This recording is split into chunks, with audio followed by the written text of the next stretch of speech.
Ladies and gentlemen, children of all.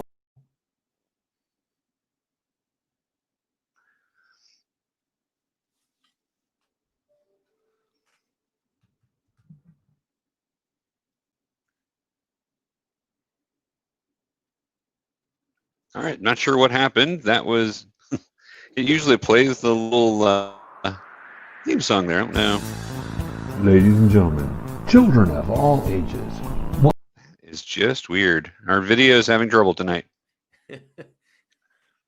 We got the most important part. We got video problems happen here.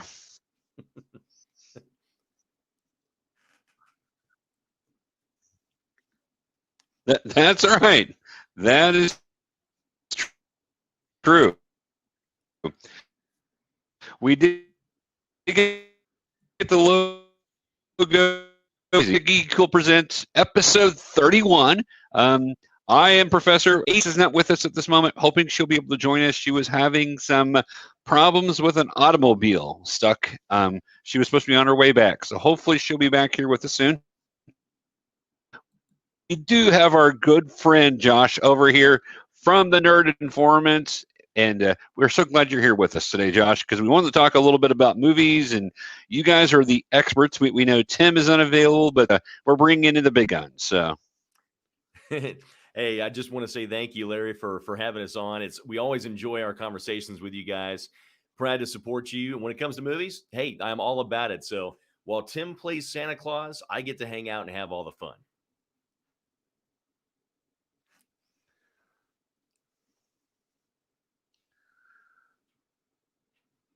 Well, Josh, we totally missed all that because the screen kind of went all weird on us. But you're welcome. We're glad to have you guys. You guys are always welcome with us. So. Well, and it's 2020 has been an absolutely crazy year, but the fact that it is December the 8th means that we're almost to the finish line. We're almost to 2021, and you can kind of get excited about it, but even we don't know what 2021 is going to bring. So if it's better than what we've had so far, I mean, it has been a dumpster fire this year. So if we get a step up from dumpster fire, hey, it's a win-win.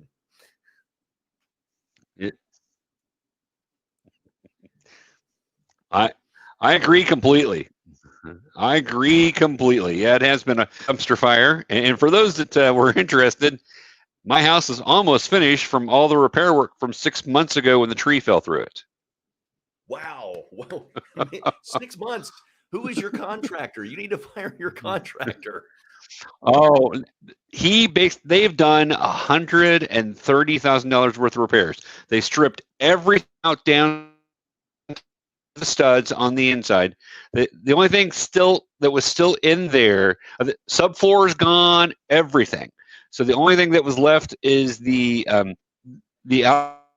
outside walls were still there with the siding, and the windows are still there for the most part. We did lose a couple of windows in the process. So and then this huge humongous tree that was 100 years old, they had to deal with that. So yeah, they've worked with everything they've got, and plus then trying to get all the stuff for the house because everybody's trying to do construction stuff right now. Well, okay. I've got nothing more to say on that. $130,000 worth of repairs. I just need to shut up now because that the scope of that is way more than I can even begin to understand. Well, so you got to think a tree, 100-year-old oak tree that was in the middle of the backyard, falls through the house and decides he wants to be a front yard.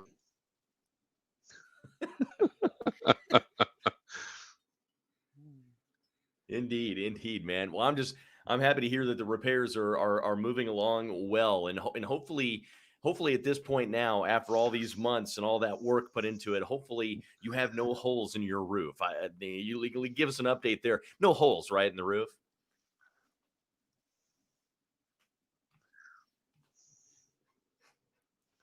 Well, we're going to actually put the thing on the market.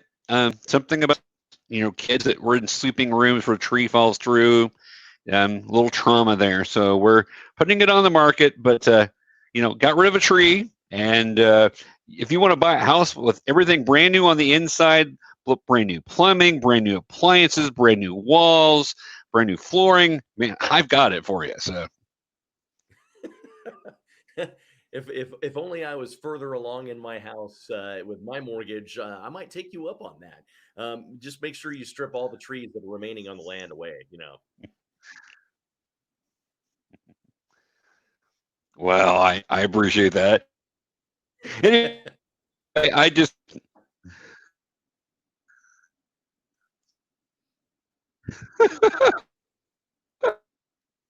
well, there's still one in the front yard, but it lost a lot of branches in the whole thing too. So, but yeah, it was quite an experience. But yeah, 2020 has been a dumpster fire, as you said, and it's affected us all in different ways, and it's not been good. One of the theaters, the movie production companies, the movie studios, even these billion-dollar industry studios, are gaping money.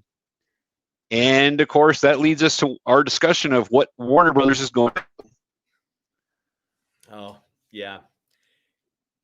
You picked an excellent topic of discussion on this edition of Geeky Cool with Professor Larry. I would just, you know, this is not what needs to be done right now. And I will say this: if you keep following the news with this, and the payouts going to certain celebrities, whether you believe that or not, $10 million, $20 million, the further down the rabbit hole this thing goes, you just have to simply look at it and go, something's rotten in Denmark. Something is not right with this. What's going on? What's up with the kickbacks?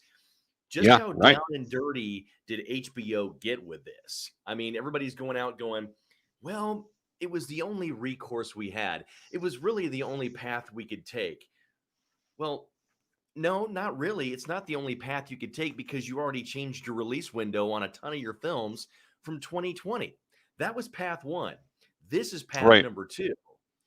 And I'm sorry, but you're going to do this and you're going to wipe your 2021 slate clean. Everything's going to be going to HBO Max.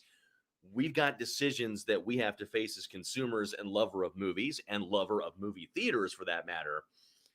But when I take a look at some of our biggest movie theater chains like AMC, now I'll go down this road with you a little bit. AMC is not out of the woods by any means whatsoever. They have basically plunged themselves into financial ruin from situations and circumstances beyond their control. But the most recent headlines relative to AMC has got them now selling off or trying to maneuver $800 million worth of stock. When they're doing that, that's not good at all. I mean, I look at it honestly. I mean, how many years is it going to take for them to recover from that if they're still standing when we get to vaccine time, if you will? And we're there now. But let's face it. I mean, we're not going to see any vaccines for you and I, the average consumer, until probably summer, if we're lucky. So it's not a good situation at all. No. Well, and people have a right to be a little weary of going out, going into the theater.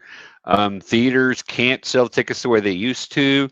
And movie theaters or movie studios are looking at stuff going, we need to get rid of these things, need to be released because they're costing us money sitting on the shelf because we're paying interest on that we borrowed just to make this film.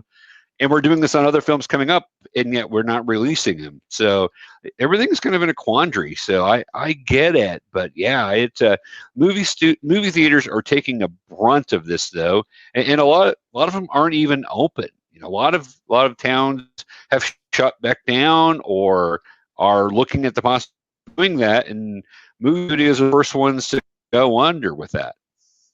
Yeah, and it's not for a lack of trying, and it's not for a lack of support out there because there has been an outpouring from Hollywood. Some of the biggest directors in the business, actors and actresses signing petitions, trying to get the government to act. And obviously, there's gridlock there between the Democrats and the Republicans. If there's not a stimulus going out, then there's no motion down below, especially for our movie theaters and the rest of small businesses. But what really alarms me, and I hope to God this news isn't true, and we're going to continue to watch it at Nerd Informants Media to see what comes out of it. There hasn't been any direct statements from specifically Patty Jenkins and Gal Gadot, and their two names are right there at the top. of two individuals that potentially received $10 million apiece to openly praise the deal between Warner Brothers and HBO Max. I hope that's not true, Right. because in an industry that is going under and in many facets is already underwater, and you've got some of their biggest stars and one of their biggest directors taking $10 million when that money could be well suited to help the theater industry, and especially if they've openly harped about the fact that the theaters are in trouble, the industry is suffering, and you're taking $10 million on the side. You know, Wonder Woman 1984 has been getting a lot of positive buzz. Everybody's talking about how great it is, but if this story comes out and it's true, you know, it's that is not a good picture. That's not a good picture for the industry, and it's not a good picture for Gal Gadot and Patty Jenkins in one of the biggest movies that's going to be kind of the opening salvo about hopefully recovering things and getting things back on track. I agree. Yeah, that right there is very, very disturbing news. Very, very, very disturbing, with that idea that you would be taking money just to praise this move to HBO. Yeah. Well, and you know, it's a lot of money, Larry, but you know, at the end of the day, you know, we're not in Hollywood. We're sitting in our respective studios debating the issues out there in Hollywood, and you know, my $10 movie ticket is just a small portion of this whole thing. But it kind of goes back to my point that I made with you about us as consumers and movie lovers having that choice to make. Now, we could be mad about it, but what would have happened if they shifted everything to streaming and didn't give us the theater option? There'd be more anger there on a different level. So you have to look at it. Yeah, I'm angry. I'm upset about it, but I appreciate the fact that they're giving me a choice. Me personally, it's theaters all the way. Matter of fact, I was talking with somebody about this today. It was Josh Clark at the radio station. We were talking about this, and I looked at him and I go, you know, the only thing that is going to keep me out of the movie theaters is if I am too sick to go and put my butt in a seat. Otherwise, I'm going to be there. I'm going to pay my ticket money, and I'm going to go and watch the movies in the theater because I love the experience. I appreciate having it is an experience. Yeah. But nothing's going to replace the theater experience for me. It doesn't matter how many streaming offers there is. It's not going to take that away.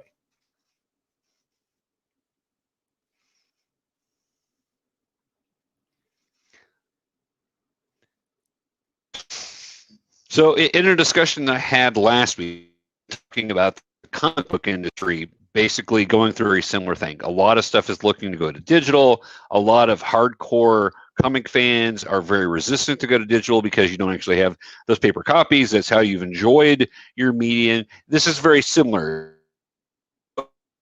Affecting the movie theater experience, very similar to how it's affecting the comic book industry, and looking as being an option. Now, we know things always are going to keys, and from black and white into color movies, and then you get the high def experiences you do now. So everything evolves. Is it going to evolve to a point where movie theaters are going to have to be more sort of thing, and that they're going to have to cater to an experience? I don't know. I mean, there have been some opportunities. I would have thought really push their Marvel comic books when they had movies in the theaters, give them out when people walk in, do something to get not only to give you something else also, but also to get in another part of thinking outside the box stuff to get people in the theaters. And I'm under the belief that, I know Warner has said this is for a year and it's only supposed to be 2021, but it's really hard to push the genie back in once the genie's out of the bottle. And there's enough people that not only are scared because of COVID or have high risk and can't go out to the theaters, because there's a lot of people that can't go out there because of possibilities of their health. And we know how full the hospitals are. And things are going crazy right now. So I get it. But if you give people an opportunity, especially if they have a 70-inch screen TV, they've got the surround sound, they can stream it the same day it's coming out in theaters, there's going to be people that are going to be very upset when 2022 rolls around and they can't continue that. So I don't know. I know Warner is saying this is what it is, but I don't know they're really going to be able to back away from this. And I don't think the other studios are going. I think all the other studios are going to try to follow suit of some sort. Disney makes perfect sense because you can shove every Disney, Fox, and everything else onto Disney Plus, just like you are seeing with Warner and HBO, because they're all, owned by their. But you got others like Sony that doesn't have a streaming service. Paramount's going to have eventually once they get the Paramount Plus going from CBS All Access. I don't know. I thought that was an opening salvo that pretty much kind of gave a sign that this is what we're going to see, at least for the near future. Yeah, well, you look at it this way. I mean, it's a situation that is ripe for kind of a scorched earth policy between directors, megastars, and studios. Mm-hmm. So right now, I mean, there's already some warning shots out there because Christopher Nolan, one of the highest profile names right there, he hates it. He has not mixed words. That's massive. He's one of the attraction directors. His name is out there. Everybody goes and sees the movie because it's Christopher Nolan. Now, another director that's on board with this, and he's right there in the Nolan camp, it is James Gunn. And James Gunn's got a little movie called The Suicide Squad that is part of that 2021 release slate. So, I mean, what happens here if there's no traction and there's no movement? What power does a Christopher Nolan and a James Gunn have? Do they get out there and they say, it's my movie. It's my movie at the end of the day. What if I just decide that I'm not finished with it yet? And I just want to keep my movie stuck in development hell? Is that a shot and an option that James Gunn and Christopher Nolan and all these other directors have? If they're really that mad, how far are they going to take it? Or is the almighty dollar going to be the thing that rules out? It's tough to say. We've seen a lot of stuff and sometimes where money rules the day. Yeah. So right. Well, and we know with like Justice League, where you had two different directors, you had all that, and they're like, the movie's not done. We can't put it out. Nope. Warner Brothers demanded it go out. So it really kind of depends on who's in charge and how the contracts are written, because the director really may not have any say when it comes down to it. They may do everything they can, but they may not have the ability to keep that there because ultimately it's owned by the studio and owned by the people that have put up the money for it. So it's an interesting place to be in. It's a bizarre. Who would have guessed a year ago for what we'd be talking about? This is crazy.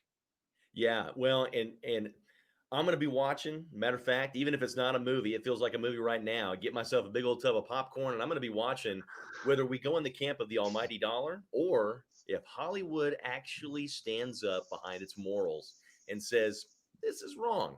I can deal without the box office dollars. We're going to make a precedent. We're going to take a stand here, and we're basically going to say, all right, we're behind movie theaters. We're going to forgo the money. Right. We're going to stand tall here. We're going to stand behind movie theaters. So draw your lines right now. Who's going to be over here? Who's going to be over here? Right now, we know James Gunn and Christopher Nolan are over on this side. Over here, we've got Gal Gadot and we've got Patty Jenkins right now until we know more. But what actors are going to be on each side of the camp? Where is it going to spin?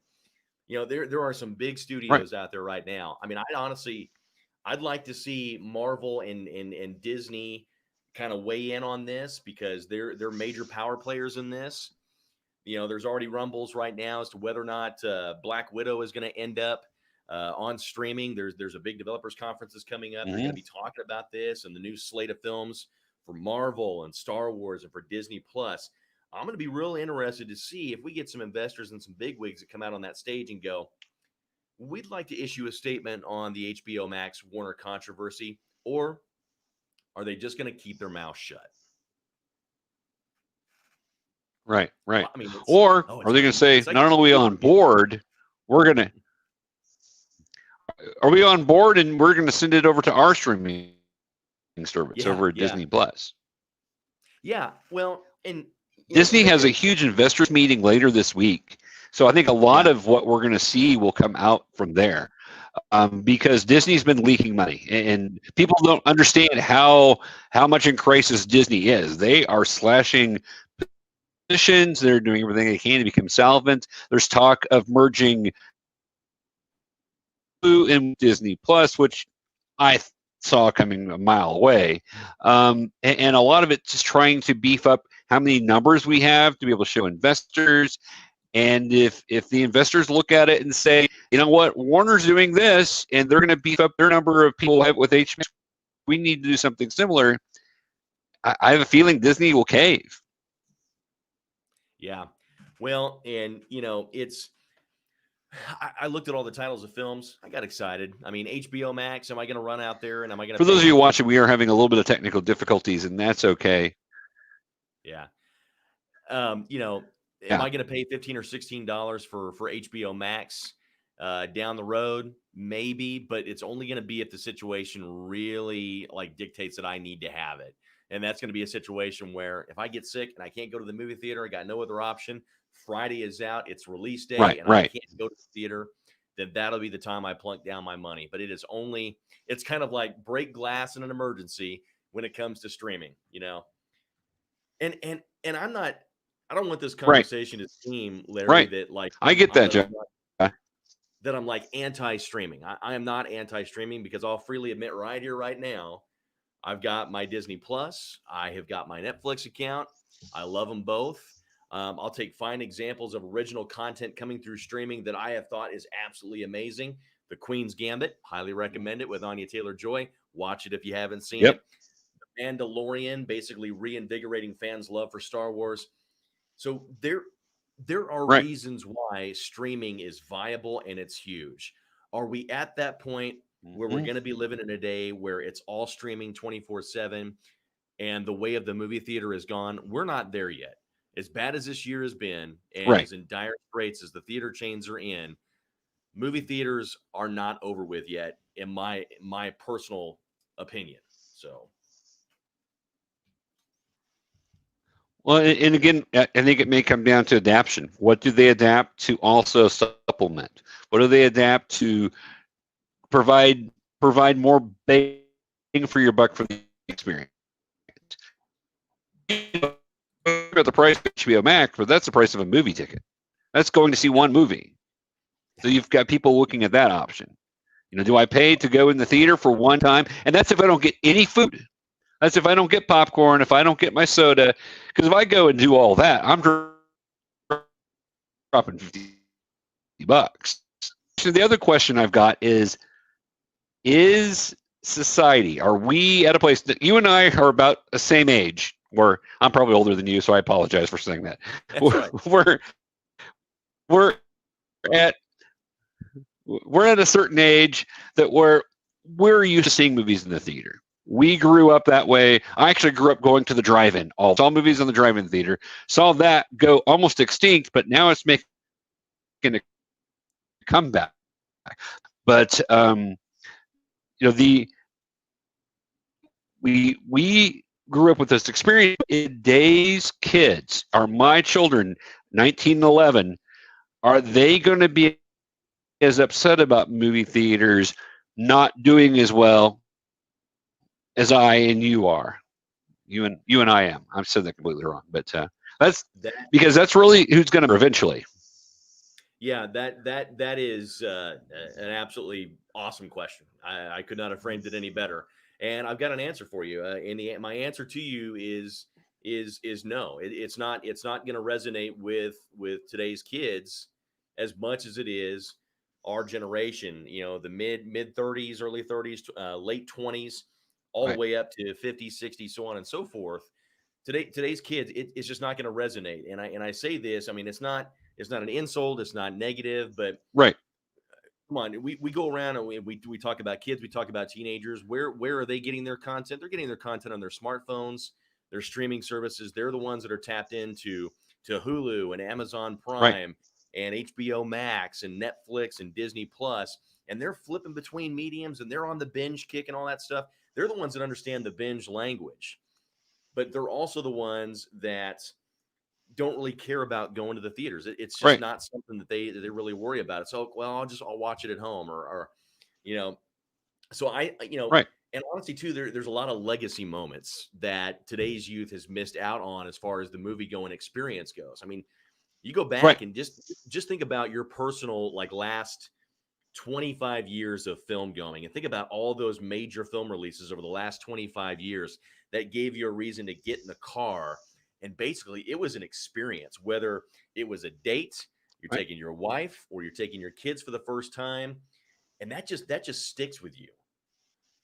But I'm afraid that there just hasn't Right. been enough of those legacy moments for today's youth to really get connected with the experience enough to make them miss it. You know what I'm saying?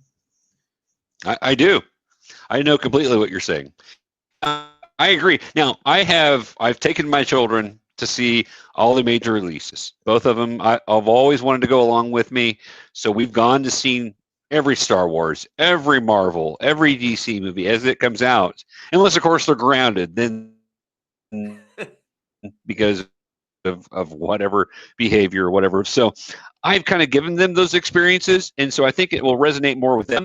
But a lot of kids either don't have them or don't care that much about it. The other thing that now I will say this kind of tongue in cheek. So the kids today also don't have the experience of going to the theater and making out. So you don't have those teenage moments where, oh, I want to take Susie to the theater because it's dark and I can hold her hand and try to touch on her or whatever. Or especially if you're going to a drive-in. Yeah, there you go. So we know now officially that Larry with GeekyKOOL was making out a lot in the movie theaters now. It's now official. It's dropped. The secret is out. Larry was making out a lot at the movie theater. I'm so proud of you. We aspire to such greatness as nerds, sir.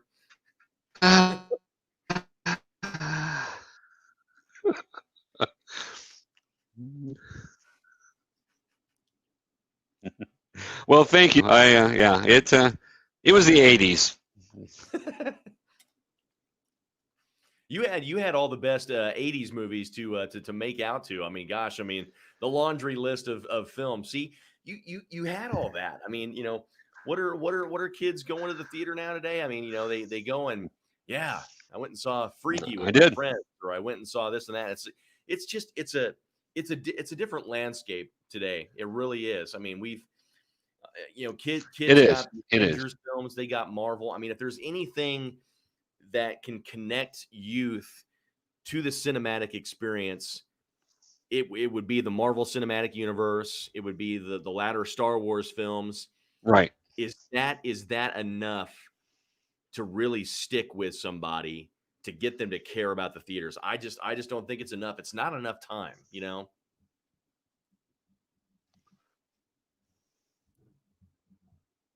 Right. Well, and you know, we went to the theater a lot of times because that was, you know, there wasn't a whole lot else to do, especially growing up in a small town. Going to the theater was about the only kind of date experience that what was kind of the norm. I mean, you could do something extravagant, but a typical Friday night date was going out for pizza, then going to the movies. Yeah. That's true. You know, I mean, I've got fond memories of the theater experience here in the Branson area. I mean, it was once God and Country Theater, but it was a cinema 4. I think it was a 4-plex at that time. And, you know, for me, it was, you know, going and seeing both Home Alone movies in that theater. And then, you know, Branson Meadows came along and the IMAX took it over. And, you know, we've got the Elite Cinema 3 now and the IMAX experience. So theater going in the Branson area particularly has been a great experience. And I've got so many fond memories. And I guess it's different for everybody. And I'll just throw this out there. I guess maybe I personally care more about the cinematic experience because that's what I grew up loving. That's what I was all about. I was not the sporty type. I was not, you know, I had a group of friends, but it was a small group of friends. And generally, like, I was the type of person that I would make up excuses just so I could go and see a movie and get out of everything else. Right. It was a good escape. Yeah, it was an escape for me. I was always a collector. I mean, you know, if you were to ask me what I was buying and spending my money on, I was going to Buster's Video when I was a kid, and I was going up there on release day. Everybody else was going out, living life, hanging with friends. Where was I at? I was at Buster's Video picking up the latest Blu-ray or the latest DVD to put in my collection. Weird? Maybe. I could have been doing a lot worse things, but that was my childhood, and that's why I care about movies and movie theaters.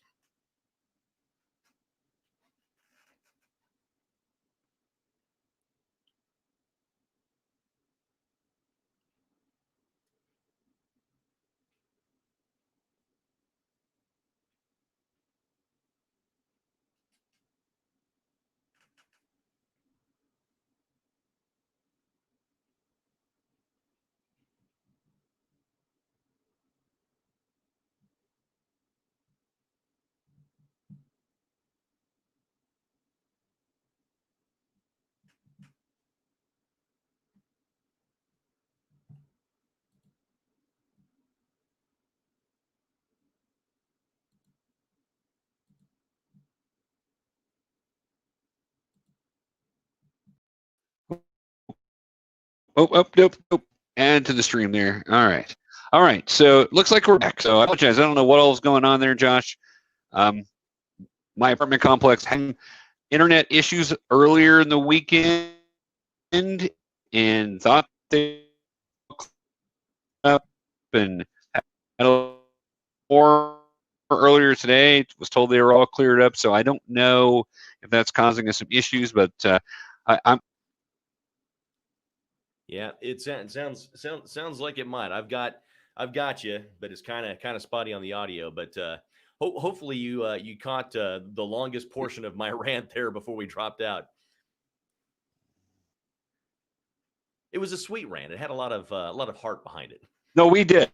We did catch most of that. We could hear it even when the video went black for a moment. We could definitely hear it. We kept it going. Yeah, it was. I agree. Well, see, I'm old enough because I am older than I'm old enough to remember going to the video store and having to rent the VCR or even a Betamax, even before the VCR. You would rent it, and then you'd rent your tapes, and you would have to rent it all together because most people didn't have those at that point. So that's kind of crazy. That's why some of us out there get choked up whenever there's a meme or there's a news story about the last standing blockbuster. Why do we get so emotional about it, and why do we cry? Well, we're the ones that remember going to those places and actually checking to see if the case was behind. Yeah, I'm not young anymore. I'm making myself sound really old right now, so.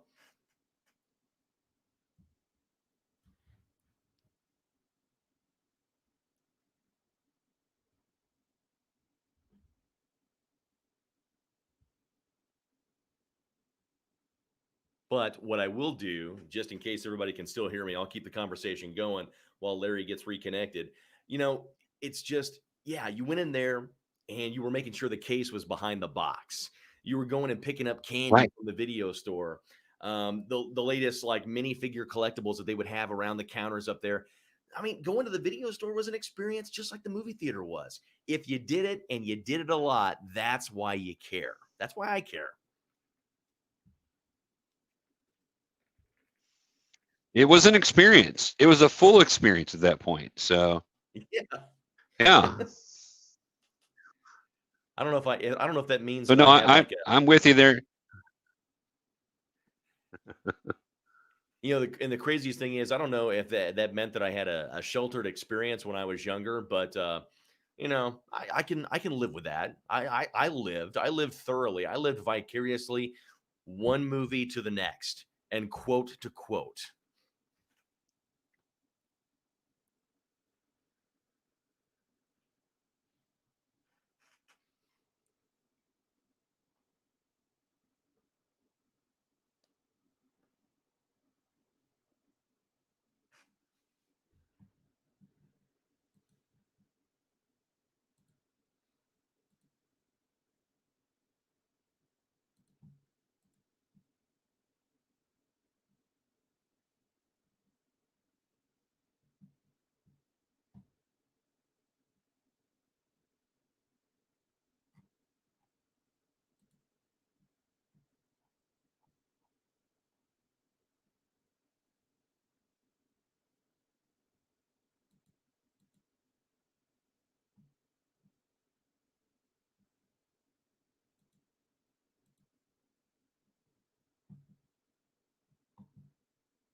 All right, I'm back. So can you hear me now?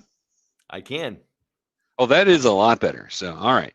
So Yeah. I actually switched to a mobile hotspot because of my internet provider being so quirky. So I apologize again to everybody watching and checking us out. So we're trying to push on through some technical problems here. Looks like Keith. Maybe it's Keith trying to make it home. Maybe that is actually AJ trying to make it home. So I bet it is. Hey AJ, hope I'm believing that's you. If it's Keith, sometimes that's Keith. We'll say hi there too. But anyway, yeah, yeah. The movie experience is definitely something that's going to bring us to hold the stuff in. But I just don't know if that's going to be enough with people our age eventually. Now, as long as things adapt and change, and you're right, movie studios or movie theaters are not dead. They're not dead by any means, but we can definitely suspect there's going to be some major changes in the next 5 years on how the theater experience is going to be. Yeah, and I will just say, as a movie loving fan right here in Branson, Missouri, that I am not ready to bury my local cinema chain, and I am not Right. ready to bury your local cinema chain. So, Thank you you. know, I'm gonna use like our powers in media, whether it's through radio, through television, Nerd Informants media, to encourage the people that follow us, Larry, to get out there and go to the cinema. I mean, Right. at the end of the day, you're going to make the choice. You're going to make the choice to stay on your couch and watch Wonder Woman, or you're going to go on the IMAX. IMAX is going to get my money. I mean, that is just the way it's going to be, because Right. I appreciate it. The Right. chairs, the sound, the picture. I mean, I've got a 75-inch TV here at Nerd Informants HQ, right? It's great. I love it. I paid money for it, and really kicked myself at times going, why am I paying for it? But at the end of the Right. day, I just, I can't get movie popcorn at home. I can't get that. Right. Right. I can't go and see. I'm not going to see the faces of my friends from the Right. movie theater at home unless I invite them all over. Right. There are just elements of the experience that I cannot get at home, and it doesn't matter how many deals are out there. It doesn't matter how many HBOs and Warner Brothers and Hulu and Amazon Prime and over and over and over again. It doesn't matter how many times they strike up those deals. They can't give me that. No, I agree. Well, I've got a good friend of mine. Every time she goes to see the movies with me, and usually we'd go see it as a group, especially probably 10 years ago, it was any sort of big release. We would have a group of 5, 6, 7 people go, and she would always sit next to me, and she's one of the people that reacts and talks to you like, oh my gosh, did you see that? And like, and everyone goes, shh. Like, you can't get the Jill experience at home. It's just not going to happen. She's one of those people that you actually go to the movies just to see react. It's like Yeah. it's like my brother Todd. We would go to the movies, I mean, to see the movie, but also if we were going to a comedy, we would go specifically just to hear Todd laugh, because it just made the experience. Right. And Right. I've done that, and I know you've done this, Larry. I mean, I've had movie watching experiences where we've had a bunch of people over. We do it at Christmas with National Lampoon's Christmas Vacation. Right. I remember one time I had a bunch of my workmates over to the house, and we all sat down and watched The Conjuring, and that was an experience on its own. So you can create your own memories. Right. This is just something that I know Hollywood's going to fight for this, but again, it's going to come down to who's on what side, who's Right. willing to step up, who's willing to sit and say, $10 million? Nope, sorry, you can't buy me. You can't buy Right. me. I mean, I'll go back to it. I mean, what does Gal Gadot and Patty Jenkins need with an extra $10 million? Why would they, if it's true, what I can't fathom is, why would they even accept it? They don't even need that money. They really don't need it. Sometimes it's not about need, especially when it comes to money.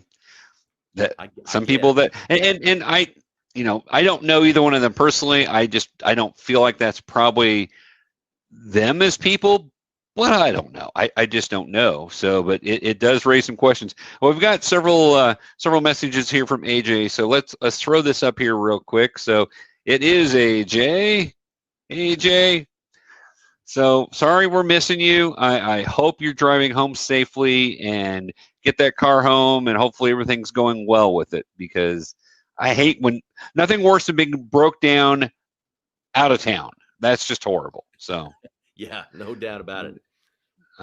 movie experience will never be the same.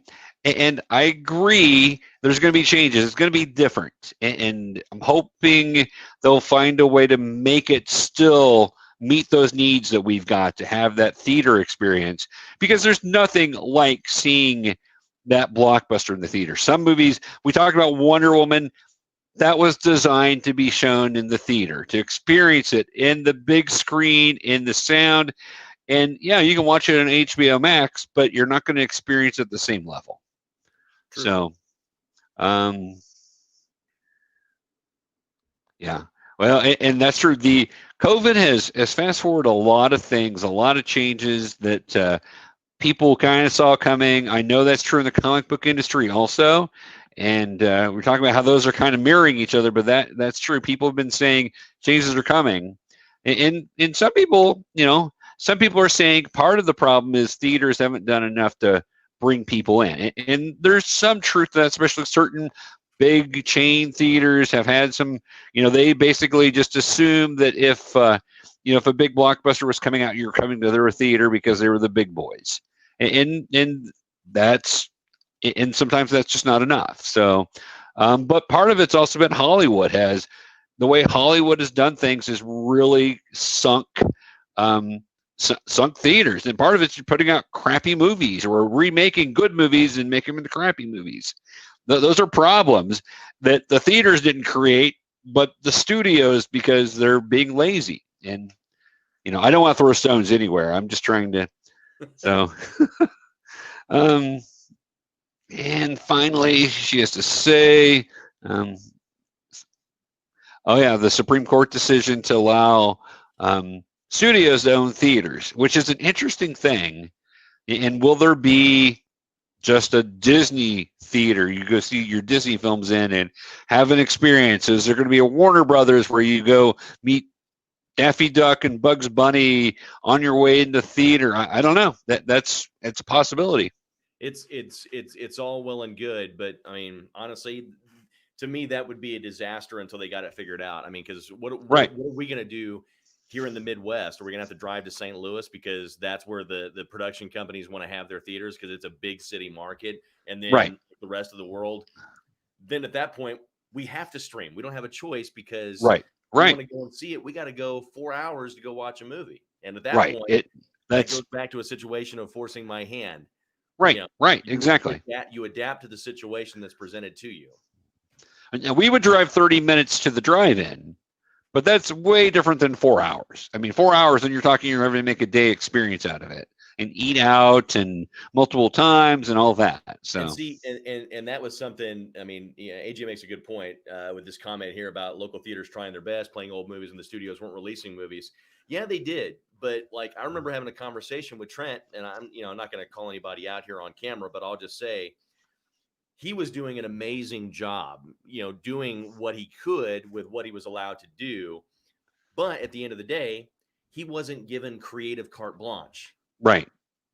And I'm sorry, the place where he was at, they needed to give him creative carte blanche because he was selecting some really good films. And I'm sorry, but your economic viability is on the line. Right. And I'm sorry, but Trent knows what he's doing. He's a master of his craft. Guy blows me away. And if he's been with you that long and he knows what he's doing, give him the keys to the candy store and let him run with it. That's usually the way to do it. If you can find somebody that knows what they're doing and knows how to do it the right way, give them the power, empower them to do it. Yeah. Rather than micromanage. That always is a problem. So yeah. Oh, yeah. That's also a good point. Yeah, if Disney could make it happen, I mean they've got the power, Larry, and they've got the money, but do they have enough money to bring cinemas to the entire US of A? Not today. They don't. They might have last year. They got today. They're they got to rehire all their employees back first. Yeah, I don't think that's probably going to happen anytime soon. So I think a lot of those cuts are going to be permanent. Now, some of them are like your park employees. It's going to be a day again where you're going to have that park maxed out. You're going to need all your employees. That's going to happen. Probably some people are going to move on from those jobs to other jobs, and you'll hire new people. But some of the studio, if you can streamline stuff and make it better, I don't see a lot of the management positions that are gone to coming back. And you may see that not just with Disney Studios, but with every piece of, including down to Marvel. Marvel comic books is getting ready to be bled also, just like DC Comics has been. So, yeah, that's a very very good point. I can make those once in a while. As a friend of mine says, a blind squirrel can find a nut once in a while. So, Trend is awesome. Exactly. Talking about how awesome he is and how he should have power. He does 20 years as head projections. That's a long time to be in that. And he would be a really interesting person to have on because he can tell us how things have changed over the years. But right now, 20 years, that would make the case. I mean, all right. If I was his boss, 20 years, there would not be much I would question. I'll leave it at that. As long as you are still doing a great job and you're there 20 years, you've got the experience. Why am I getting in the road? Yeah. Yep. And AJ says, yes, he is. Yeah. If there's anybody that she loves more than Tim, it's going to be Trent. So yeah, I'm still coming to grips with the fact that she loves Tim more than me, but I'm not going to hold that against her. I don't even make the list. It's okay. Dang, Larry. I know, right? What are you doing wrong? Deodorant. I'm picking the wrong kind or something. I don't know. Yeah. No. What we have to do, and this isn't weird me saying this at all. If AJ doesn't love us, then Larry, we just have to practice a lot of self-love. That's true. Big hugs here. Big hugs across the.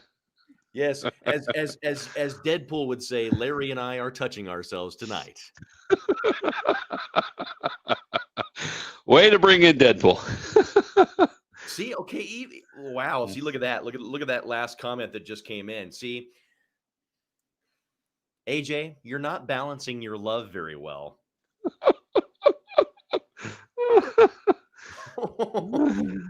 See, even amongst our fans, even our fans love Tim more than me. I'm not even the fifth wheel. Carry the four. It's okay, Mandy. I still love you though. And thank you for watching, Mandy. We appreciate you watching. We appreciate all the stuff that you've been liking out there for us. I've been noticing, and I really appreciate it, Mandy. You're awesome. Keep up the good work. Mandy is one of those very great, very awesome, very consistent fans who loves all things nerd. I mean, she proves that and then some, and that is awesome to see. That's what makes our respective communities so awesome, Larry. I agree. Oh, she never. So I think that's a D&D reference, is it not? Oh yeah, okay, yeah. She never got over me trying to kill Santa, but the problem is that like she's lumping me and she's referring to me as Josh, but that was my character, right? So you got to separate the two there, AJ. I'm not going to be held responsible for the personal whims and woes and the lack of personality that my D&D character has. Josh has got loads of the opposite, which is why you should always love me and separate me from my D&D character. So what kind of D&D character is it? He's pretty much a horned bastard. Well, there you go. Is what kind of class does he have? Oh, it's been so long since we've played. He's some kind of like draconian, dragonious character, you know. All right. And obviously he had a penchant for hating elves, and elves and wizards pretty much. And when Sana was pretty much a combo of the two, it was pretty much ripe for hatred. I had to just follow the character. I had to act, you know. That's exactly right. Those characters speak to you. So, and again, I'll mention, I still am interested after the beginning of the year, getting a group to play on a weekly basis this way, long as my internet will hold up. So get us together so we can get a group to play, and I've got the stuff all set. So I'm ready to go. If you are in. You know, I look at it this way. Now, if you got, let's say, for example, you go out and you get 6 D&D players and you gather them all out to play. You could sell it as a pay-per-view if all of those players in character hated each other, but they also hated each other in real life. Can you imagine that would be to watch? It would be. That would be a blast. I agree. That would be a series all in itself. Come on, go ahead and shop that to streaming. I mean, literally. Oh, now we're talking. There we go. That'd be a Netflix show for sure. Now it only lasts 3 seasons because that's the rule. Yes. Unless you're super like Stranger Things, then you may get 4 seasons, but otherwise you get 3. That's it. If you get that many, and if you get 3, we don't care how popular you are, you're done. So, Mandy also says she tries. All right, tries to be awesome. We appreciate that, Mandy. You do a great job. You exceed. You do exceed. Enjoyed it too much. I think she's talking about your character hate there. She is right. I mean, I try to enjoy the things that I do. Right. Well, if you're not enjoying D&D, you're playing it wrong. That should always be a blast. Any sort of role-playing game, get into character, let your character do crazy stuff. That's what it's there for. He was a Dragonborn. Okay, yeah, I know a Dragonborn. Okay, yep. There you go. That makes sense. Yeah. So, and a warrior. Well, I was wondering if you were a rogue, because that sounds like a rogue thing to do, is try to kill somebody else's character. Like, yeah, I was kind of bored. I hate everybody. I'm just going to kill you. So I'm a D&D virgin. I don't have my terminology down yet. So that's okay. We'll teach you. So I've been playing since the mid '80s, and actually. Okay, I don't know if you've ever seen this, Josh. So there was back in the late '70s, and somehow I got this for Christmas, but I live so far out in the country, I didn't have any friends to play with. And then I lent it to a friend, and I think his mom burnt it because she thought it was satanic. But it was the red box edition, and it was before it was called D&D, Advanced D&D. It was just Dungeons and Dragons, and it was a red box, and it came with like a little folder to tell you how to play the game, your player's guide, how to create characters, and then there was a DM one, but it all came in one box, and I got it one year for Christmas. It was the coolest thing, other than I didn't ever get to play it. So, so that's how far back I go. Was it a situation where mom freaked out because, like, on the outside of the box, it was like, here, open this, summon a demon? Yeah, I can see why mom would throw it out. Something like that. I don't know.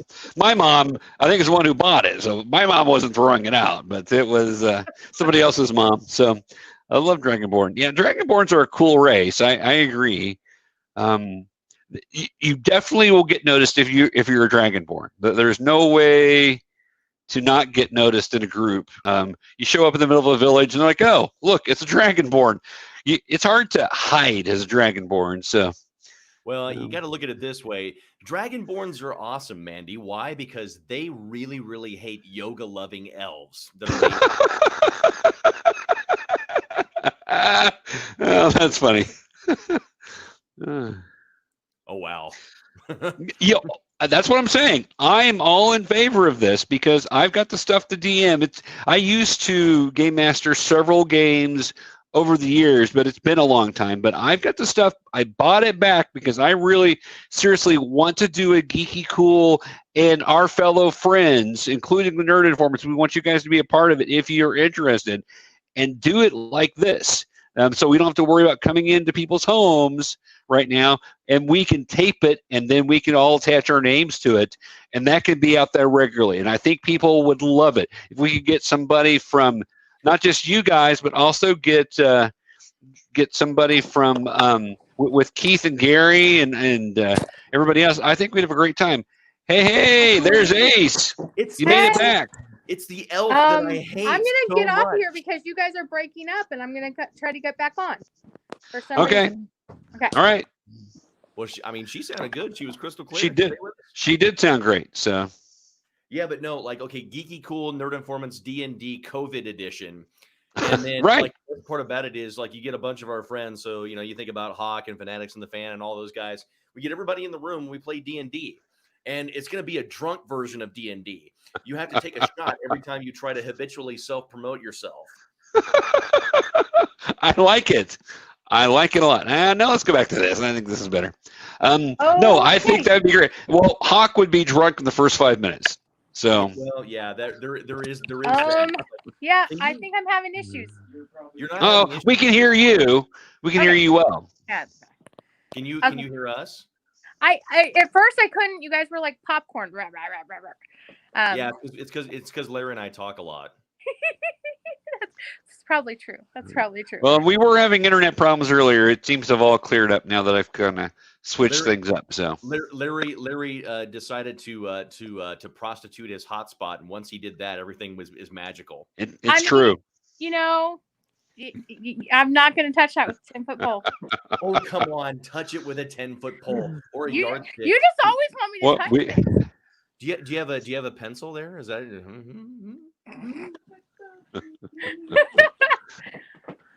Thank you. Reach out and we just got home. Someone. Oh my gosh, we just got home, guys. I'm so tired. So we're glad you joined us, even though you just got back. I know you're probably really worn out from that whole experience. We're talking about how there's really not a whole lot worse than being stuck somewhere out of town. Oh yeah. It was pretty bad, and I was supposed to go out for my birthday. My birthday's tomorrow. Happy birthday! Thank you. 21st birthday, dear AJ. Happy 21st birthday, dear AJ. 21st doubled. No. Just go with it. Just go with it. She drinks the blood of 1,000 unicorns. Oh no, I can't believe I'll be 44. But I didn't actually get to go out to eat because we broke down. So, but we broke down in an Artie's parking lot, so I got an Artie's sandwich. I guess that's something. That's kind of like you're there and you're at an Arby's, right? And so this kind of leads into a fast food joke. Wasn't feeling too good. Pulled into an Arby's, my gasket fell out, and I got myself a pork sandwich. Or no, maybe you ate the pork sandwich first, and then your gasket fell out. Unfortunately, not true. It wasn't even a gasket. It was a hose. A hose busted. Oh. Larry, a judgment call on this: gasket or a hose? Which one would you rather have happen? Well, I'd rather have a hose. Usually you can repair those a little easier. A gasket, you guys are going to figure out where that came from and usually rip your engine apart. And I'm not about that. So, I don't know. So, all I can say is take off, hoser. Wow. Well, hey, we're glad that you're here and that you had your hoses inspected. I actually took Spoo to go get the hose, so I was the hose delivery guy. He was our hero. Professor was our hero tonight. Professor, and then Spoo's friend BJ came out and was actually helped him fix it. Right. Because I can't do that. No, I couldn't either. Professor's not mechanically inclined, but he's a knight in shining armor, and then we got it put back on, but then we started driving. We got 1.5 miles down the road, and it overheated again because it had air in the thing. So we had to bleed it, and then we got another, 0.5 mile down the road, and then we had to stop and bleed it again. And finally, it took me a while, but we got home. So, I don't have really good luck with cars, but that's okay. So I'm understanding is that AJ's a vampire and she's bleeding things. That's all I know. So. She's totally a vampire. Look how young she looks. She stayed that way for years. I'm not a vampire. No, she comes out in the daytime. Yeah. I don't know. I don't glitter. I don't have glitter. I'm not a glittery vampire. Well. By the way, no, it is not Twilight. We've discussed this. Everybody's like, Twilight started the glitter vampires. No, it was Lost Boys. Because I saw Lost Boys on the big screen at the IMAX. this summer, and I realized when they kill them, they're all glitter. Their blood is not blood; it is glitter.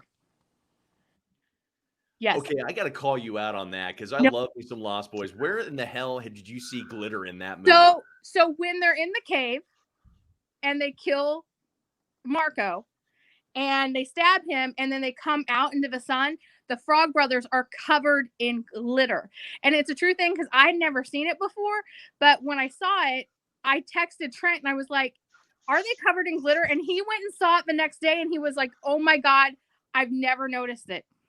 But they are glittery. Well, that's on the inside, not the outside. It doesn't matter if they walked outside in the sunlight, they would probably be glittery too. Yeah, but they I don't know. because they would burn up and die. I mean that's like saying, well, it could have been paper mache.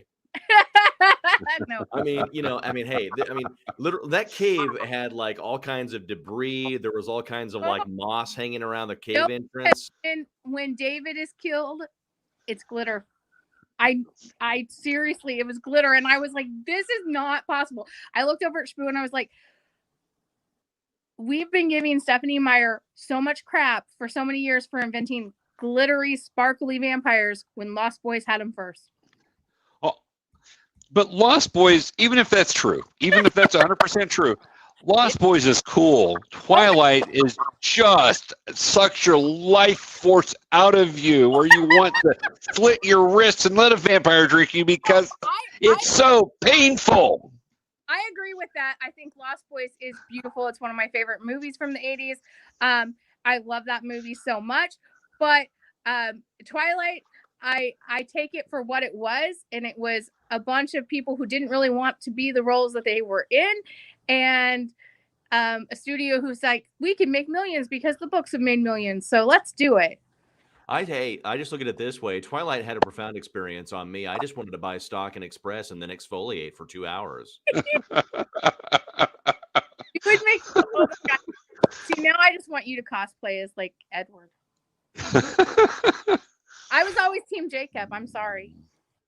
I can't cosplay as any one of them. I don't own clothes from Express, and I don't have hair. Listen. We could fix that. Both of them. It's wigs, and we just go shopping. Ooh. Mandy makes a good point here, and I think she's quoting me here, and you're right. Yes, like vampires. Yes. No, that's perfect. I mean, can I get a T-shirt, Mandy? Can you make one for me? Twilight sucked my life force out. Like vampires. Yeah. Oh, okay. I got to talk about this with you guys because I want your opinion. If you saw it, then you're going to be up on the conversation. If you haven't watched it yet, shame on you.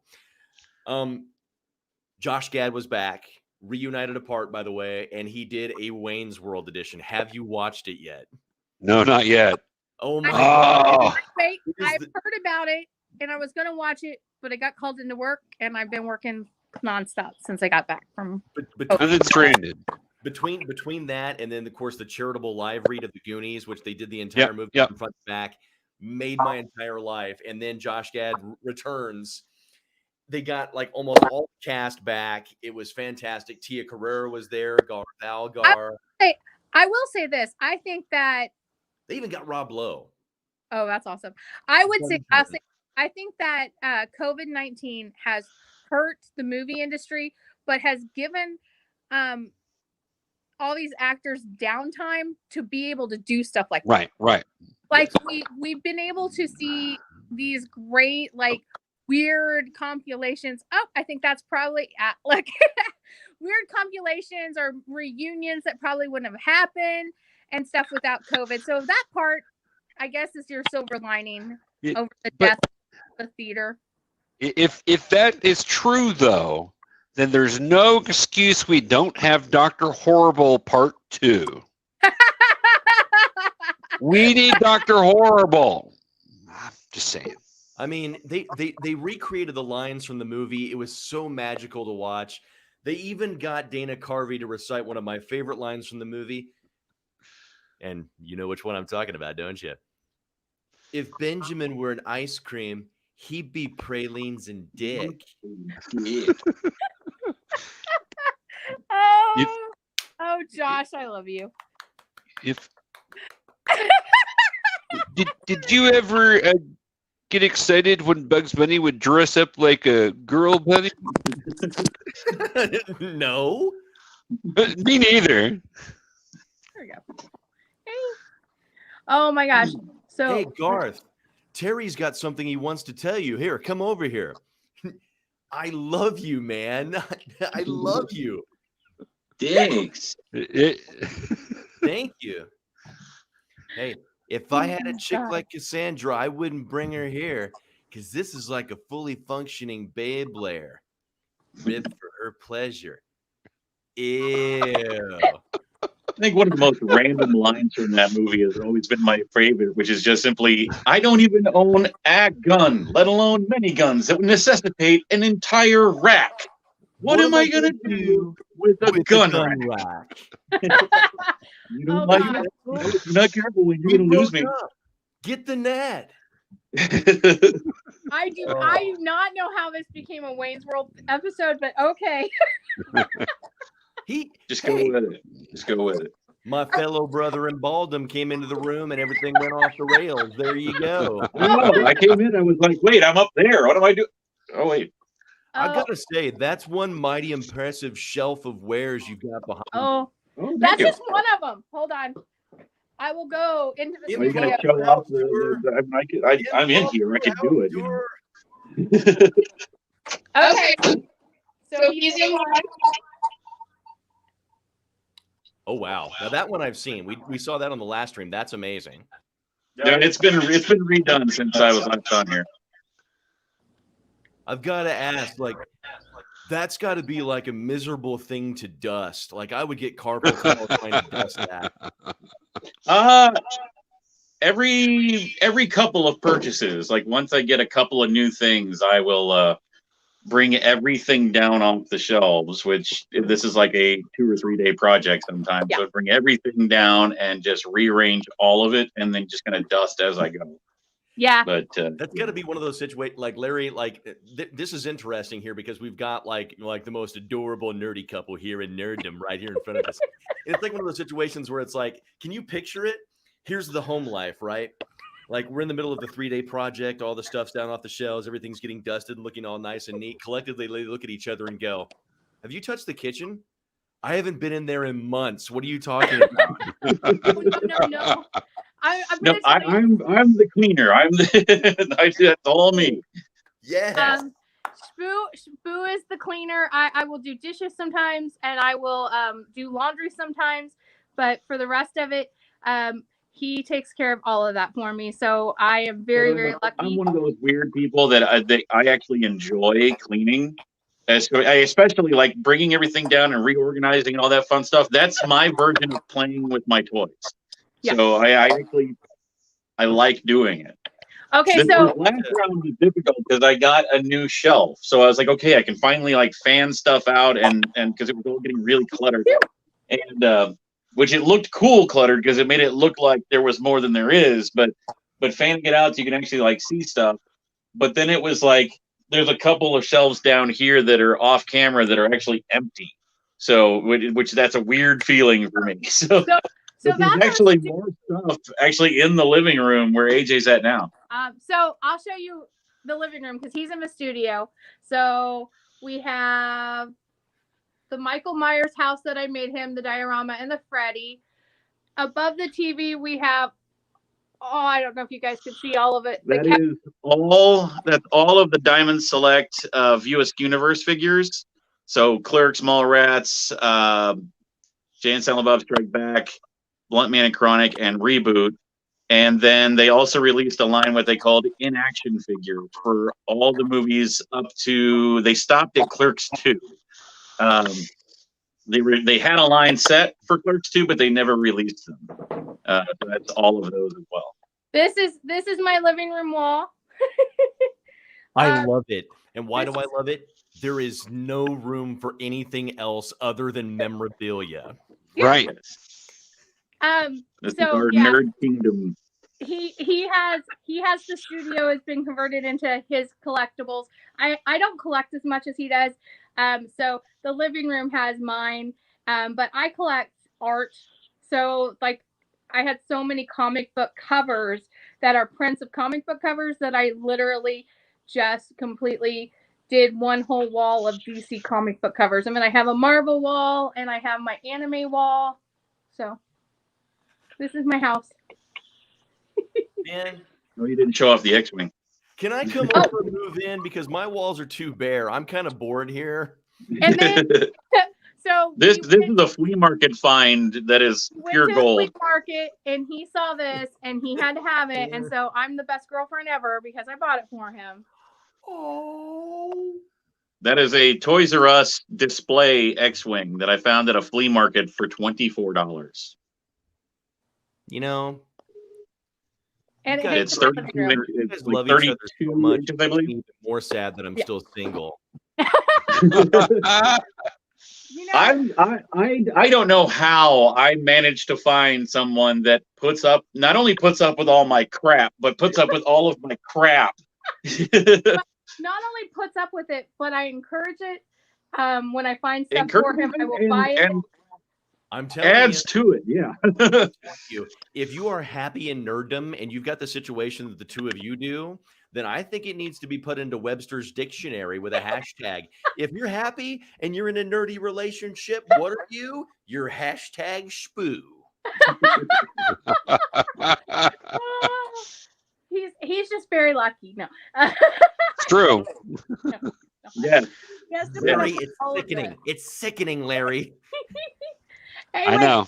Listen, I was single for a while. And he was the one who won. So you know. Well, and it that's almost good didn't happen because I had actually been single for 2 years before that on purpose. Like I got out of a nasty relationship and was like, I'm done. I'm done with the whole thing for a while. I need to work on me, whatever.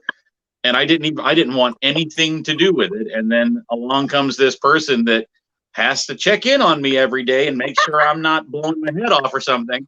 And then next thing you know, there's well, here we are.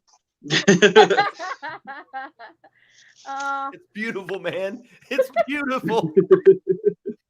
Oh Yeah. my gosh, you guys are. I say it all the time. She saved me from a very dark place. So, Hey, guys, Yes. I've got to ask you all.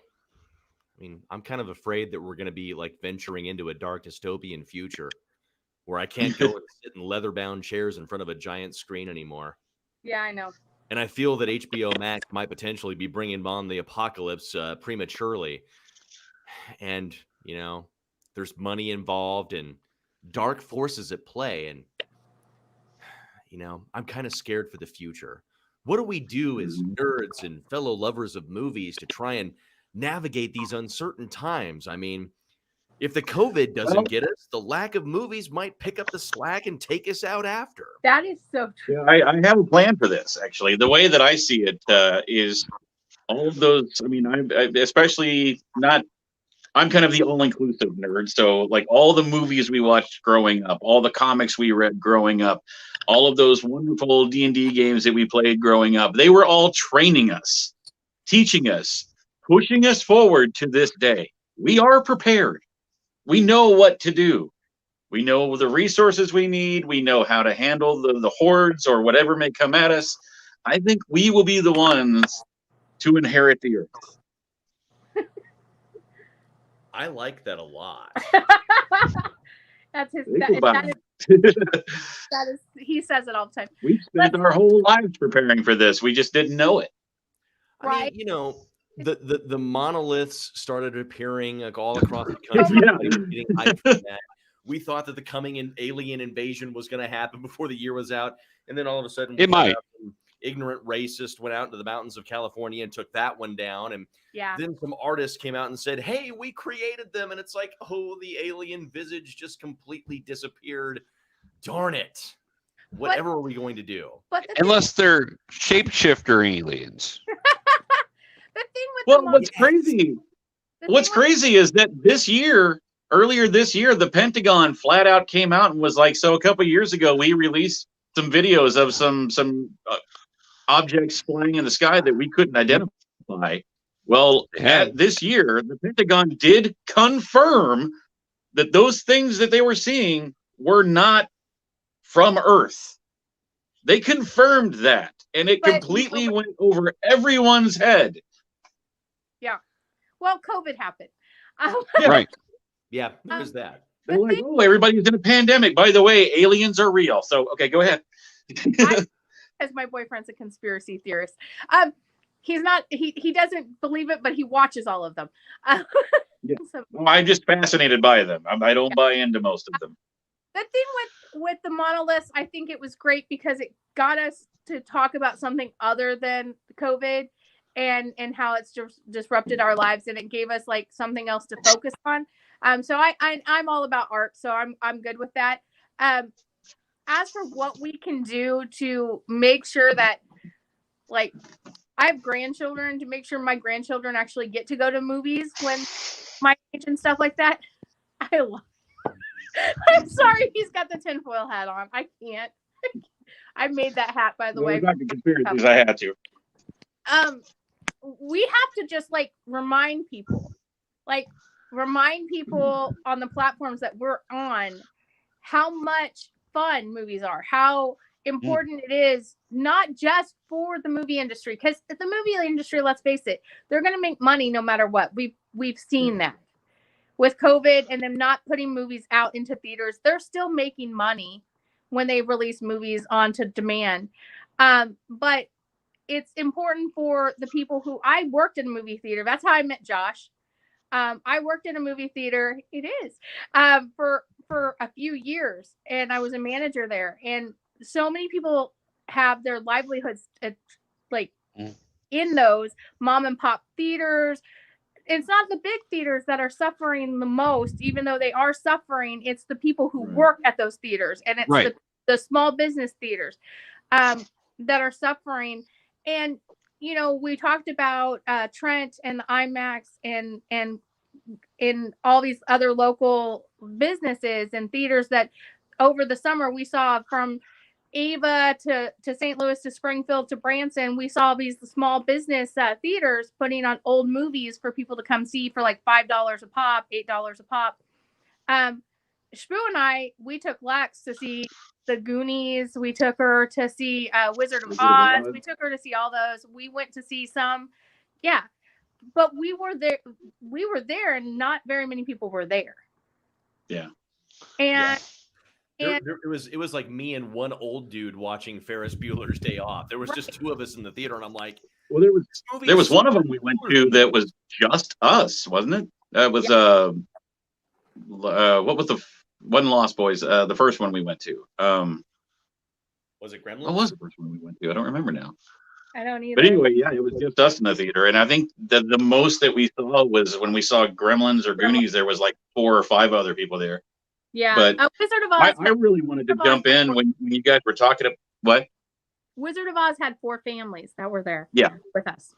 That was the one. But when you guys were talking about it earlier, especially you, Josh, when you were talking about the theater earlier, it's like what I wanted to interject with on that point was just like there are certain movies, like the perfect example that I can think of, even though I mean it wasn't a great movie, but visually it was very stunning. But the movie Gravity with Sandra Bullock, George Clooney. Think about that movie just for a moment, and what it's like to watch that movie at home. Okay, it's enjoyable enough, but what made that movie good in any aspect was seeing it on a giant IMAX screen with giant booming sound coming at you. I mean, you can have, a 75-inch TV at home or whatever. It's not the same, not even close to the same. And not only that, but like at home, you've got distractions all around you because you're in, your settings versus I'm in this chair and this is my space. As Josh turns. And I mean, there are so many things that change the movie. Even if you were to sit completely silent and just watch the movie in your dark living room, it's still not going to be the same, even close to the same, as it would be to sit in a theater and watch that movie. And that's the problem for me, is that there are certain movies that just need to be seen on the big screen. Yeah. Right. I mean, you know, we've seen that there are movies that are. Oh wait, hold on. The family's closed. Screens. Yeah, exactly, Mandy. That's the problem. Is, like I said, the movie industry, the production companies, they're suffering. They are, like, fiscally, they're not doing as good as they did last year because they didn't put out movies and all that stuff. And I'm not saying that, but I'm saying the ones that are really hurting right now are the mom and pop theaters that have had to close, and the people that work there. And the thing about it is that saddens me, but it also saddens me the thought that if they don't do something, and if people don't start going seeing even the movies that they have out at theaters, these theaters are going to close. And if they close, we have seen it time and time again where small towns, their theaters close, and then like 20 years later they're like, well, if we want to go see a movie, we have to drive to Springfield, or we have to drive to the next big city. And you know, I don't want to have to do that. When I was growing up here in Branson, we did have a movie theater. It's not the big one we have now. It's not even like the Meadows. It was a 3-plex. It's actually out by where the Apple Tree Mall was. That little. I saw Home Alone and Home Alone 2 there. Right. And the other films. Yes. And the thing is like, when it went out before the Meadows came, we didn't have a movie theater for a couple years here in Branson. We had the IMAX that had the big screen, but they only played one major movie at a time, like they do now, and they play the IMAX movies throughout the day. So you literally had one movie choice in town, one movie choice in the whole town, and then they opened the Meadows. By the way, I worked at the Meadows when they first opened too. I was the manager there when they first opened before the family that owns it now took over.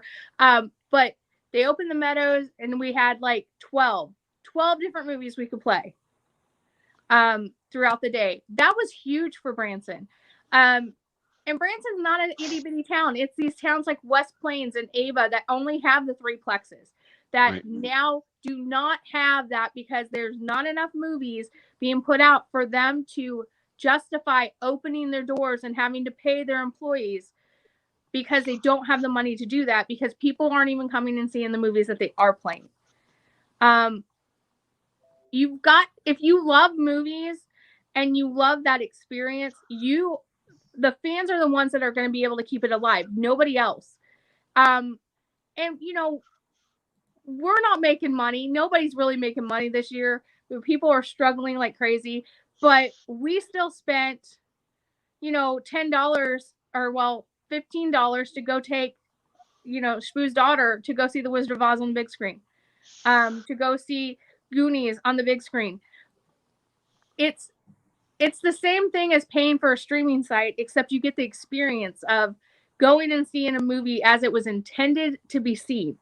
Yeah, you're not going to pay for a movie, you pay for the experience. Yes. These movies are intended, they're created, most of the older ones were created on 35. These movies are created to be seen on a big screen.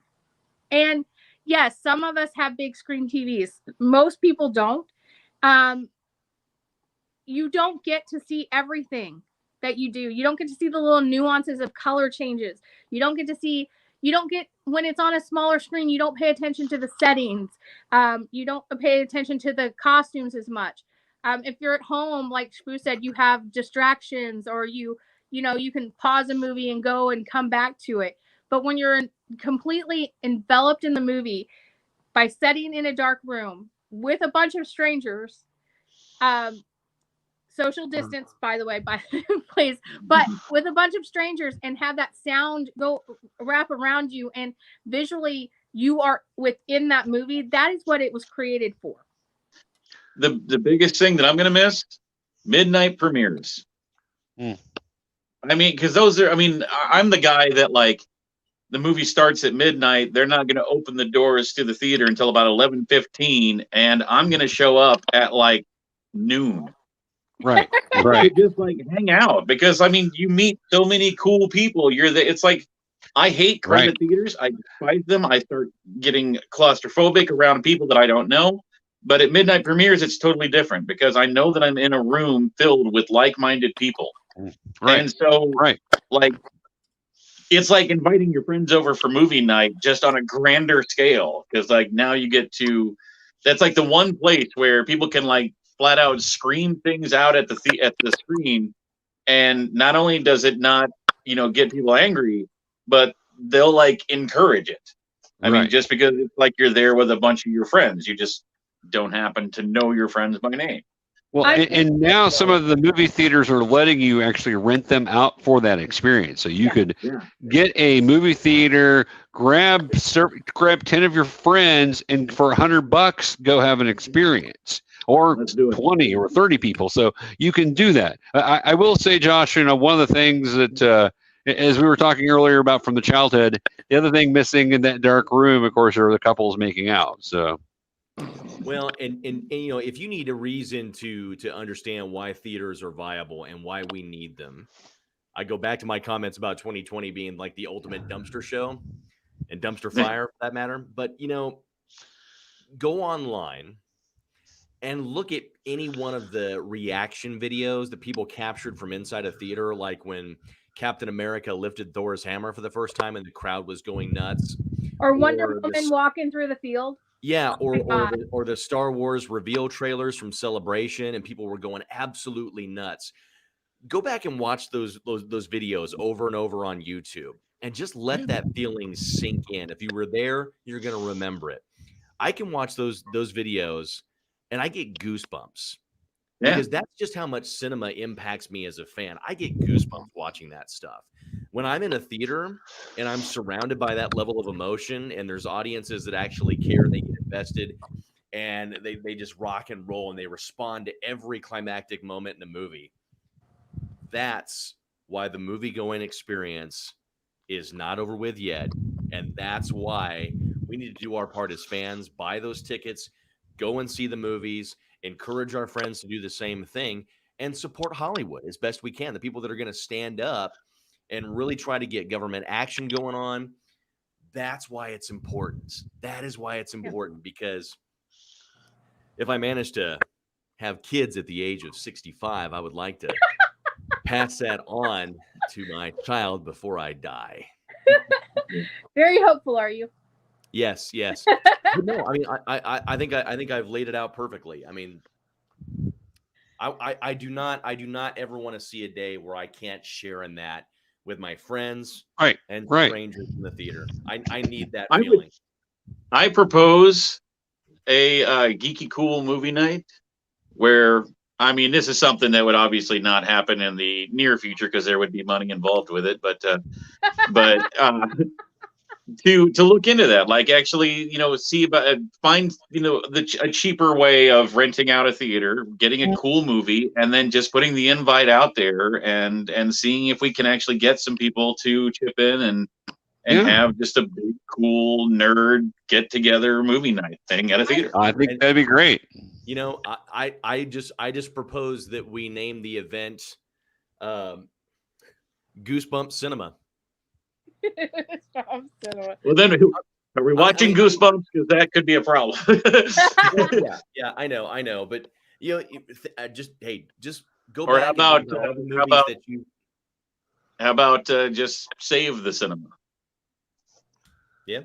Yeah, you have to have an old lady out there shaking a thing. Save the cinema! Save the cinema!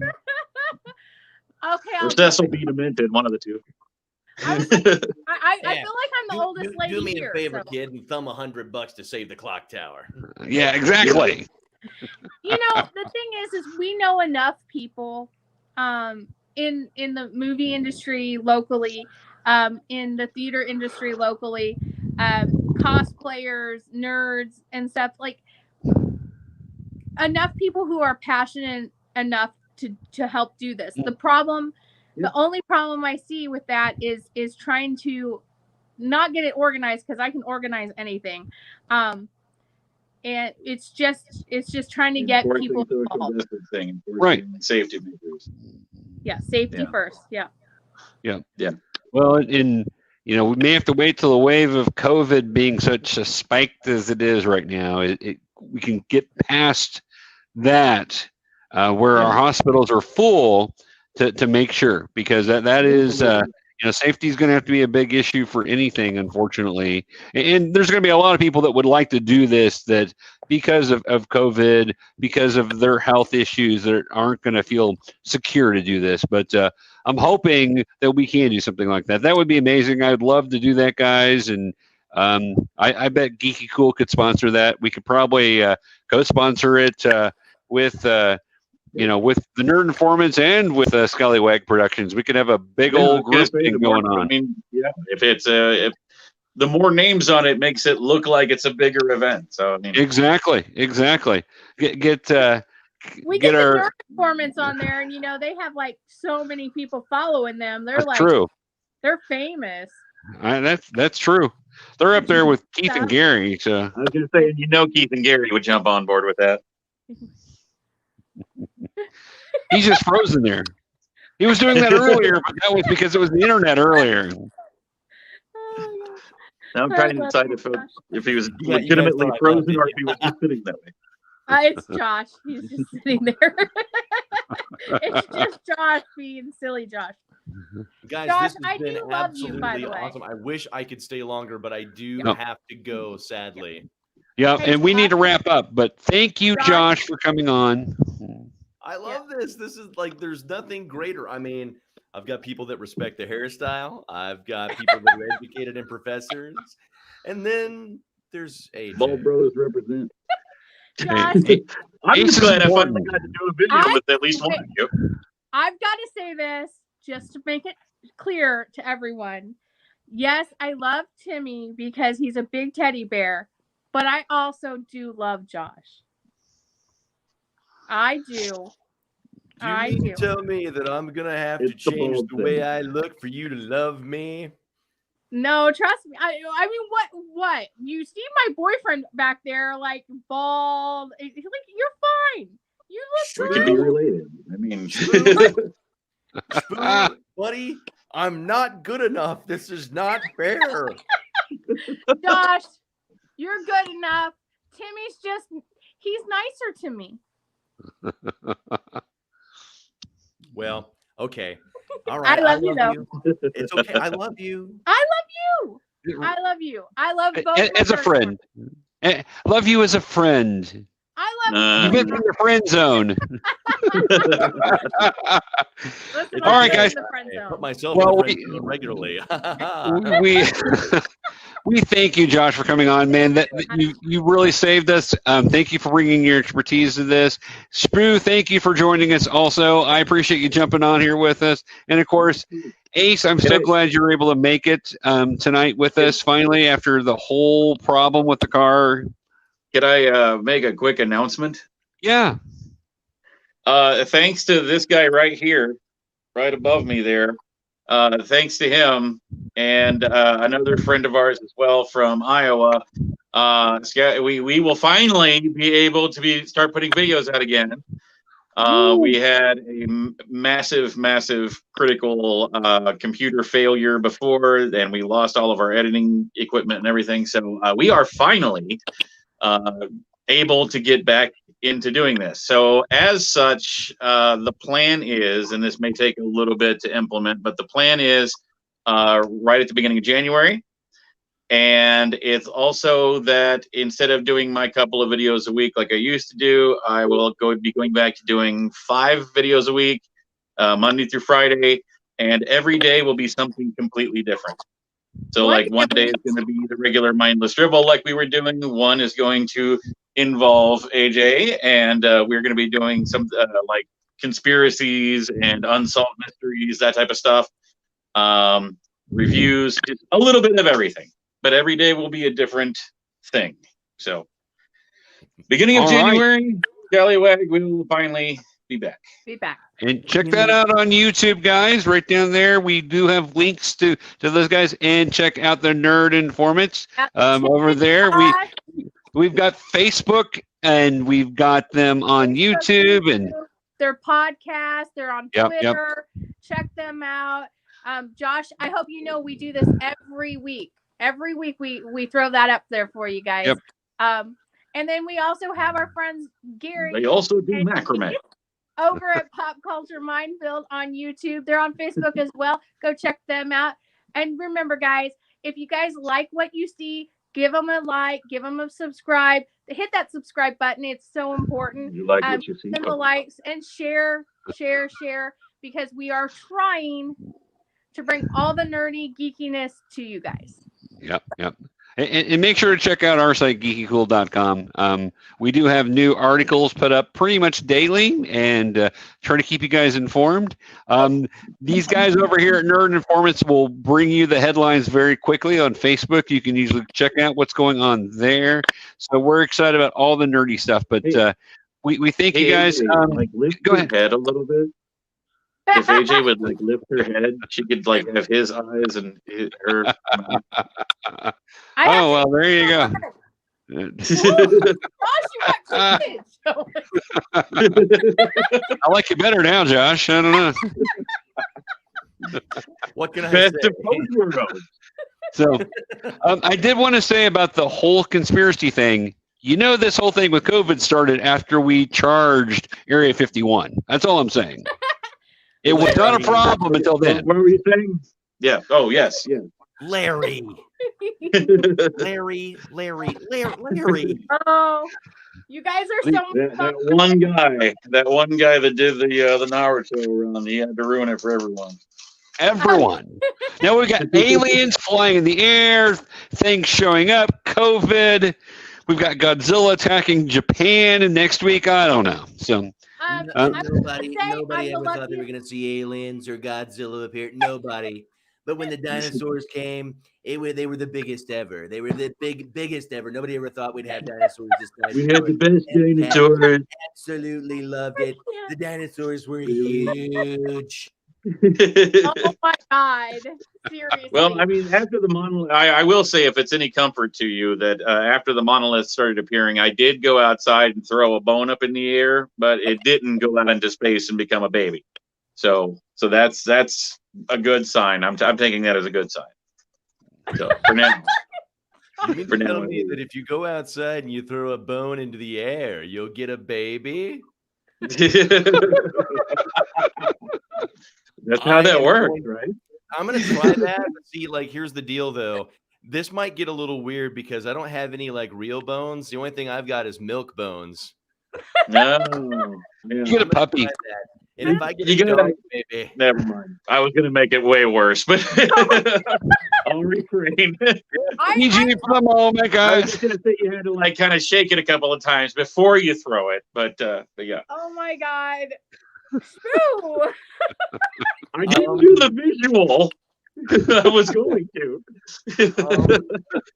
Larry. I'm gonna say, to everyone who's watching, these guys are amazing, and I am probably one of the luckiest geeky girls around because I get to live with one, do a video with one all the time. And even though he's hiding, I consider both the Nerd Informants some of my very best friends. And so just to let you guys know, this is how they actually are. This is not an act for TV. You are crazy. You are crazy. But I'm lucky. Well, guys, I'm going to go because I have to be at work in the morning. I know Josh has to go. Yeah. I've got to be. My alarm's going to go off at 4:50, and you nerds keeping me on here talking about nerdy stuff this late in the evening, man. You're welcome. What kind of people are you? Get off my lawn. You're mad. You're crazy. All of you guys. You love it. Just a minute. Well, I do. Yeah. Really. Well, bye, I'm guys. totally name dropping Spoo. What? I'm totally I name wasn't dropping Skallywag Productions, Professor Larry, Geeky Cool, AJ. Where's your name? Where's your cool name? Mine? I just put AJ. I always just put AJ. That is my cool name. It's better than my phone. Dude, I call her Ace. Larry, I'm sorry that I came into this chat and trying to be all professional and stuff, putting the company name on there and my name. I went that's full adult there, dude. That's horrible. I will never do that again. No. We like that. That's good. Here's the thing. Here's the thing. You guys are amazing. I'm just AJ. No, you're the only reason we stay. This show keeps going, AJ. So don't tell us that. Without you, the show dies. GeekyKOOL dies. Everything dies. Wow, that's not a lot of pressure on a girl's shoulders. Yeah, right. Okay, so everybody, remember to make sure that your hands are sanitized and have your pets spayed or neutered. Yes, very important. And stop going to like giant get-togethers at certain churches that will go unnamed. Boom. He did that. My boyfriend. Well, on that note, since we went there, thank you guys for joining us. Stay geeky. Love you all. Thank you guys. Talk to you later.